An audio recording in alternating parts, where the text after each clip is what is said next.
a voice that is capable of stopping you dead in your tracks, a sudden explosive surge in popularity that seemingly happens in the blink of an eye, and ultimately, a crushing national defeat that is witnessed live by millions of pairs of eyes watching from their television screens. For the vast majority of people, they would easily assume that this epic story had reached a tragic end at the exact second the judges made their final decision and sent her packing. The reality television industry is, fundamentally, psychologically designed to make the viewing public believe in a cruel illusion, that if you do not manage to win the championship crown at the end of the season, then your entire career is completely shattered before it has even truly begun. The entertainment world is often ruthlessly unforgiving, purposefully manufacturing a dramatic narrative that failing on one competition stage equates to the absolute end of everything. However, what was never captured by the various angles of the camera lenses, and what the wider public watching from the comfort of their living rooms completely failed to realize, was that this defeat was actually the greatest and most crucial blessing that had ever occurred in her life. While the rigid, traditional music industry dismissed her as just another teenage contestant destined to be quickly forgotten and swallowed by history, she was silently and brilliantly building a massive empire that operated entirely within the shadows. And what she would do next would shake everyone to their core. Finding the courage to step foot onto the massive stage of The Voice Kids UK in 2018 was a monumental life-or-death gamble for an ordinary 14-year-old girl hailing from the small town of Wigan. The emotional pressure of having to stand beneath the piercing glare of blinding studio lights, coupled with the full realization that a single slightly off-pitch note or a split second of hesitation could permanently shatter her confidence, was an unimaginably heavy psychological burden. Millions of viewers across the nation were critically judging her every breath, every slight hand movement, and every emotion she radiated through the screen. Yet, rather than crumbling to pieces under that paralyzing pressure, she delivered a series of performances that were extraordinarily mesmerizing and virtually flawless. She tackled ballads with a remarkably high degree of theatrical difficulty, leaving the judges, who were seasoned veterans of the music industry, completely at a loss for words, and she smoothly sailed her way into the semi-finals. She tangibly possessed a vocal maturity and breath control that usually can only be achieved by professional singers after decades of grueling practice. The quality of her voice seemed to emanate from a dimension of maturity that far exceeded her actual age. But the brutal, manipulative, and highly polished nature of mass-produced reality television eventually caught up with her. She was unexpectedly and shockingly eliminated right before she could cross the finish line. Her newly minted fans were utterly devastated. The print media began to avert their gaze, and everyone instantly assumed that her brief moment in the spotlight had officially expired. They figured she would simply return to a quiet, normal life. But that sudden, heartbreaking exit wasn't a tragedy to be mourned forever. It was an emergency escape hatch that saved her from a lethal system. But little did anyone know, that was merely the very beginning of the whole story. Reality television programs have long been known as massive graveyards for highly promising young talents. As soon as a competition season reaches its finale and the screens fade to black, the vast majority of contestants are aggressively chewed up, spat out, and casually forgotten by network executives, because they must immediately begin the audition process to find newer, shinier faces for the upcoming season. For the select few who do manage to cling to their 15 minutes of fame, their fate is often not much better. They are usually rapidly strong-armed into signing highly exploitative and suffocating 360-degree contracts with giant record labels. Such contracts rigidly and precisely dictate what genres they must sing, exactly how they must dress, who they are permitted to collaborate with, and what fabricated personality they are allowed to present to the world. Their artistic freedom is entirely stripped away in the name of pure corporate efficiency and profit. But as the public slowly began to forget her face and moved on to the next viral sensation, A highly strategic and heavily calculated move was being quietly executed behind closed doors. Rather than begging, compromising, and chasing after the massive label machines that aggressively control every aspect of a young artist's life, she chose a much smarter, silent path. She secretly forged an exclusive partnership with Cavendish Records. This was a fiercely tenacious independent label entity that dared to offer something completely unheard of for a rising teenage star: total, unconditional creative freedom. This quiet alliance allowed her to release musical works at her own rhythm, record classical and theatrical pieces that she genuinely loved, without any pressure from suited executives who only cared about first-week sales ratios. This move totally bypassed the corporate gatekeepers of the music industry, and what she accomplished with this newly acquired autonomy would soon leave the entire industry completely astounded. However, a much darker psychological danger was already lurking in her path. Child stars who explode into the mainstream during their teenage years usually walk down a path that is incredibly dark, treacherous, and often ends in tragic ruin. The global entertainment industry is littered with alluring toxic traps, extreme physical and mental burnout caused by inhumane schedules, and immense psychological pressure that has destroyed the careers and lives of countless exceptionally talented youths. Almost weekly, we see sensational headlines about former teen idols who shattered under the weight of public expectation, losing everything in a vicious cycle of bad decisions and endless battles with mental health issues.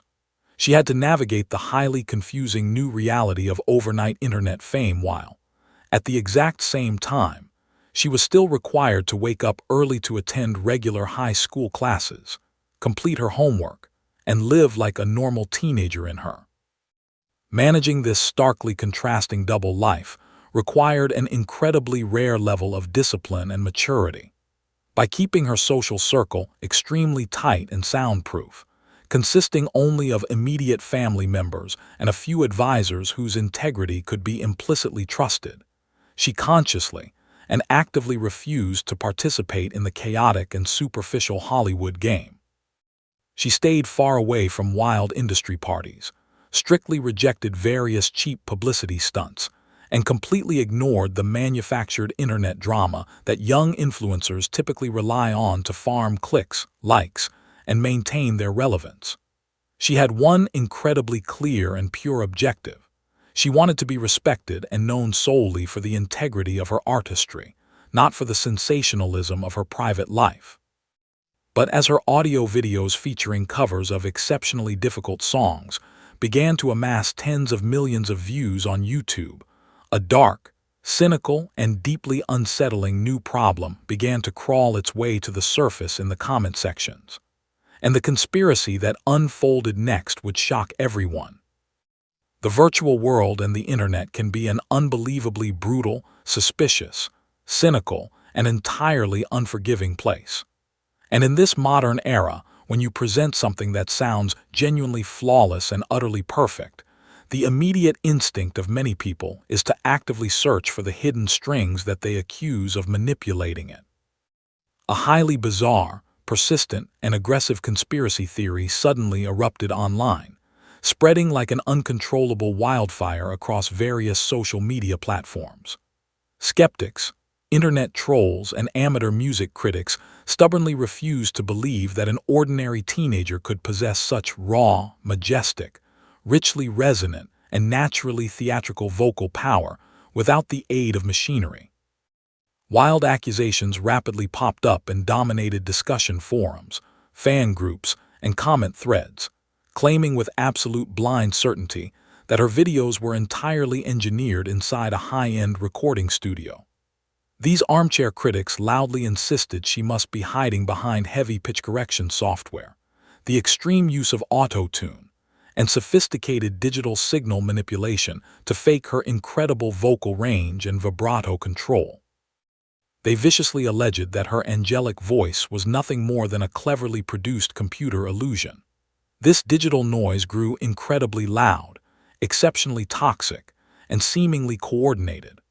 For many newcomer artists who do not yet possess a titanium mindset, a wave of mass hatred and false accusations like this would be more than enough to permanently break their mental state, force them to quit, and threaten to brand them as frauds in the industry forever. But she had absolutely no intention of waving the white flag or letting that false narrative win. She had prepared an undeniable counterattack that would permanently silence her haters at their very roots. Instead of indulging the attention-seeking trolls in the comments, refusing to engage in toxic online debates, or making the fatal mistake of releasing a desperate, tearful clarification video to defend herself, she opted for a tactic that was vastly more elegant, mature, and lethal. She let her raw musical talent do the talking. She spectacularly silenced the thousands of skeptics by releasing a series of completely unedited live acoustic recording sessions. These proof-of-concept videos, filmed purely in one continuous take without a single layer of studio effects, proved conclusively to the world that every single note she produced, from the deeply resonant lows to the flawlessly executed high belts, was 100% real, human, and extraordinary. But that proof was merely a warm-up for her. She then pulled off a massive surprise that absolutely no one predicted by bringing her younger sister out into the spotlight. Making the decision to transform an established solo singing viral sensation into a mesmerizing sister due to perform complex cinematic covers was an incredibly massive and high-risk gamble. If their vocal chemistry had been even slightly off, it could have easily derailed her rapidly ascending solo momentum. However, that bold gamble paid off phenomenally overnight. The vocal harmonies they created were utterly undeniable, blending with a precision and magical softness that seemingly only a blood bond could achieve.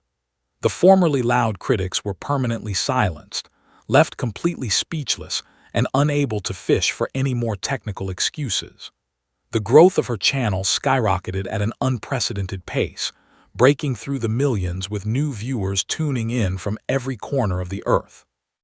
But the most shocking element of all was that, even with the entire world now watching her closely, she still had one more massive move left that would completely rewrite the rule book of the music industry. In the chaotic landscape of the modern music industry, which is now entirely dominated by 15-second tick audio trends, highly aggressive public relations campaigns, and the massive financial backing of corporate labels, she had essentially hacked and shattered the industry matrix.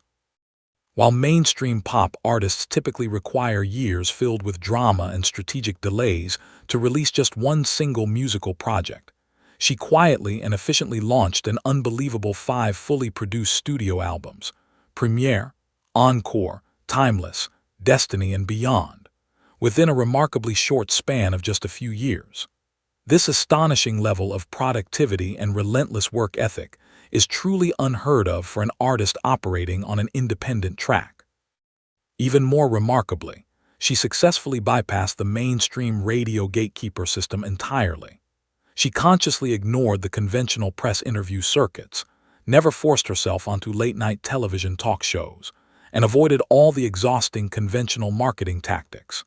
Yet miraculously, she still managed to attract and maintain massively huge global streaming numbers that easily rivaled the achievements of A-list pop stars backed by millions of dollars in promotional budgets. Through every song release, she proved a new fact that is likely terrifying to aging record label executives. A genuinely talented artist absolutely does not need a giant corporate machine dictating and manipulating their every move just to reach millions of loyal fans around the world. Her astounding success is the direct, pure result of unfiltered talent, sincerity and honesty in her music, and an incredibly loyal, organically grown that she built brick by brick with her own sweat and effort. Her truly unexpected and twist-filled journey, transforming from a publicly rejected reality television contestant into a globally respected and recognized vocal powerhouse, ultimately exposes a massive, glaring crack in the foundation of the modern entertainment industry. She gracefully, the lethal curse of the child star that has claimed so many victims in the past. She definitively crushed toxic internet conspiracies, relying on nothing but the sheer force of her raw talent. And most importantly, she successfully built an impenetrable fortress of a career that stands firmly on her own terms and conditions, without ever once having to compromise her personal values, principles, and integrity for fleeting popularity. She maintained her authenticity in an industry that often prizes and demands sellable fakes. Her story of triumph leaves us all with a highly provocative thought, a fundamental question that must be deeply pondered by every aspiring musician and lover of the arts. If an ordinary teenage girl from Lancashire, England, can conquer the global stage without playing by the rigid and restrictive rules of the corporate game, are the giant record labels that have historically held total control over the music we hear actually still relevant and necessary? Or perhaps, is her quiet revolution concrete proof that the power in the music industry has finally returned to the hands of those who truly deserve to hold it, the artists themselves?